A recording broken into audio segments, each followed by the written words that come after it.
Hi hello friends, ಈ ಎರಡು ಸ್ಯಾರೀಸ್ ಬಂದು ಕಸ್ಟಮರ್ ಸ್ಯಾರೀಸು. ಈ ಎರಡು ಸ್ಯಾರೀಸಲ್ಲಿ ಬಂದಿರೋ ಬ್ಲೌಸಸ್ಗೆ ನಾನು ಸಿಂಪಲ್ಲಾಗಿ ಈ ರೀತಿ ಪ್ಯಾಚ್ ವರ್ಕ್ ಡಿಸೈನನ್ನು ಮಾಡಿದ್ದೀನಿ. ಸ್ಯಾರಿ ಈ ಥರ ಇದೆ ಫ್ರೆಂಡ್ಸ್. ಒಂದು ಸೈಡ್ ಬಂದು ಈ ರೀತಿ ಬಿಗ್ ಬಾರ್ಡರ್ ಬಂದಿದೆ ಫ್ರೆಂಡ್ಸ್. ಸ್ಯಾರಿ ಬಂದು ಇದು ಸೆಮಿ ಕಂಚು ಪಟ್ಟು ಸ್ಯಾರಿ. ನೋಡಿ, ಸ್ಯಾರಿ ಆಲ್ ಓವರ್ ಬಂದು ಈ ರೀತಿ ಸಿಲ್ವರ್ ಜರಿಯಲ್ಲಿ ವಿವಿಂಗಲ್ಲಿ ಕೊಟ್ಟಿದ್ದಾರೆ. ನೋಡಿ, ಒಂದು ಸೈಡ್ ಮಾತ್ರ ಈ ರೀತಿ ಬಿಗ್ ಬಾರ್ಡರ್ ಬಂದಿದೆ, ಇನ್ನೊಂದು ಸೈಡು ಸ್ಮಾಲ್ ಬಾರ್ಡರನ್ನು ಕೊಟ್ಟಿದ್ದಾರೆ. ಈ ಸ್ಯಾರಿಗೆ ಈ ಕಾಂಟ್ರಾಸ್ಟ್ ಆಗಿ ಈ ಕಲರಲ್ಲಿ ಬ್ಲೌಸನ್ನು ಕೊಟ್ಟಿದ್ದಾರೆ. ನೋಡಿ, ನಾನು ಈ ಬ್ಲೌಸನ್ನು ಈ ರೀತಿ ಸಿಂಪಲ್ಲಾಗಿ ಬ್ಯಾಕ್ ನೆಕ್ಗೆ ಈ ರೀತಿ ಪ್ಯಾಚ್ ವರ್ಕನ್ನು ಡಿಸೈನ್ ಮಾಡಿದ್ದೀನಿ ಫ್ರೆಂಡ್ಸ್. ಸ್ಯಾರಿಯಲ್ಲಿ ಏನು ಒಂದು ಸೈಡ್ ನಮಗೆ ಬಿಗ್ ಬಾರ್ಡರ್ ಕೊಟ್ಟಿದ್ರು, ಅದೇ ರೀತಿ ಬ್ಲೌಸ್ ಪೀಸ್ಗೂ ಕೂಡ ಸ್ಲೀವ್ಸ್ಗೆ ಬಿಗ್ ಬಾರ್ಡರನ್ನು ಕೊಟ್ಟಿದ್ರು. ನಾನಿಲ್ಲಿ ಆ ಅರ್ಧ ಬಾರ್ಡರ್ನ ಸ್ಲೀವ್ಸ್ಗೋಸ್ಕರ ಯೂಸ್ ಮಾಡಿಕೊಂಡು ಇನ್ನು ಮಿಕ್ಕಿರೋ ಅರ್ಧ ಭಾಗನ ಈ ರೀತಿ ಬ್ಯಾಕ್ ನೆಕ್ಗೆ ಪ್ಯಾಚ್ ವರ್ಕ್ ಮಾಡೋದಕ್ಕೆ ಯೂಸ್ ಮಾಡಿದ್ದೀನಿ. ನಿಮ್ಗೆ ಯಾವುದಾದ್ರೂ ಈ ಥರ ಬ್ಲೌಸ್ ಬಂದಾಗ ನೀವು ಕೂಡ ಈ ಮೆಥಡನ್ನು ಟ್ರೈ ಮಾಡಿ ಫ್ರೆಂಡ್ಸ್. ಹಾಫ್ ಬಾರ್ಡ್ರನ್ನು ಸ್ಲೀವ್ಸ್ಗೆ ಯೂಸ್ ಮಾಡಿ ಇನ್ನೊಂದು ಮಿಕ್ಕಿರೋ ಹಾಫ್ ಬಾರ್ಡ್ರನ್ನ ಈ ರೀತಿ ಪ್ಯಾಚ್ ವರ್ಕ್ಗೆ ನಾವು ಯೂಸ್ ಮಾಡ್ಬೋದು.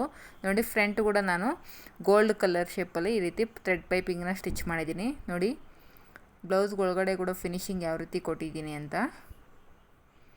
ಹಾಗೆ ಇನ್ನೊಂದು ಸ್ಯಾರಿನ ಕೂಡ ಅವರು ಕೊಟ್ಟಿದ್ದರು. ನೋಡಿ, ಸ್ಯಾರಿ ಬಂದು ಪೀಚ್ ಕಲರ್ಗೆ ಈ ರೀತಿ ಗ್ರೀನ್ ಕಲರ್ ಬಾರ್ಡರ್ ಬಂದಿದೆ. ಸ್ಯಾರಿ ಮಾತ್ರ ತುಂಬಾ ಚೆನ್ನಾಗಿದೆ ಫ್ರೆಂಡ್ಸ್. ಇದು ಸಾಫ್ಟ್ ಆಗಿದೆ. ಈ ಸ್ಯಾರಿಗೆ ಬಾರ್ಡರ್ ಕಲರಲ್ಲಿ ಕಾಂಟ್ರಾಸ್ಟ್ ಆಗಿ ಗ್ರೀನ್ ಕಲರ್ ಬ್ಲೌಸನ್ನು ಕೊಟ್ಟಿದ್ರು. ನೋಡಿ, ಅದಕ್ಕೆ ನಾನು ಸಿಂಪಲ್ಲಾಗಿ ಈ ರೀತಿ ಕಟ್ ವರ್ಕ್ ಶೇಪಲ್ಲಿ ಬ್ಯಾಕ್ ನೆಕ್ಕನ್ನು ಡಿಸೈನ್ ಮಾಡಿದ್ದೀನಿ. ನೋಡಿ, ಈ ರೀತಿ ಪೋಟ್ಲಿ ಬಟನ್ಸು ಮತ್ತು ಕಟ್ ವರ್ಕ್ ಶೇಪಲ್ಲಿ ನಾನು ಒಂದು ಸೈಡನ್ನು ಈ ರೀತಿ ಡಿಸೈನ್ ಮಾಡಿದ್ದೀನಿ. ಯಾಕಂದರೆ ಇನ್ನೊಂದು ಸೈಡ್ ಬಂದು ನಾವು ಪಲ್ಲುನ ವೇರ್ ಮಾಡೋದ್ರಿಂದ ನಮಗೆ ಡಿಸೈನ್ ಮಾಡಿದ್ರು ಕಾಣಿಸಲ್ಲ ಅಂತ ನಾನು ರೈಟ್ ಸೈಡ್ಗೆ ಈ ರೀತಿ ನೆಕ್ಗೆ ಡಿಸೈನನ್ನು ಮಾಡಿದ್ದೀನಿ. ನೋಡಿ, ಫ್ರಂಟ್ ಬಂದು ಈ ರೀತಿ ಸ್ಯಾರಿಯಲ್ಲಿ ಸಿಲ್ವರ್ ಕಲರ್ ಇರೋದ್ರಿಂದ ಸಿಲ್ವರ್ ಕಲರಲ್ಲಿ ಫ್ರಂಟು ನಾನು ಈ ರೀತಿ ಥ್ರೆಡ್ ಪೈಪಿಂಗ್ನ ಕೊಟ್ಟಿದ್ದೀನಿ. ಹ್ಯಾಂಡ್ಸ್ಗೂ ಕೂಡ ನಾನು ಥ್ರೆಡ್ ಪೈಪಿಂಗ್ನ ಸ್ಟಿಚ್ ಮಾಡಿದ್ದೀನಿ. ನೋಡಿ, ಒಳಗಡೆ ಯಾವ ರೀತಿ ಫಿನಿಶಿಂಗ್ ಇದೆ, ಎಲ್ಲೂ ಕೂಡ ನಮಗೆ ಖರ್ಚು ಅನ್ನೋದು ಕಾಣಿಸೋದಿಲ್ಲ.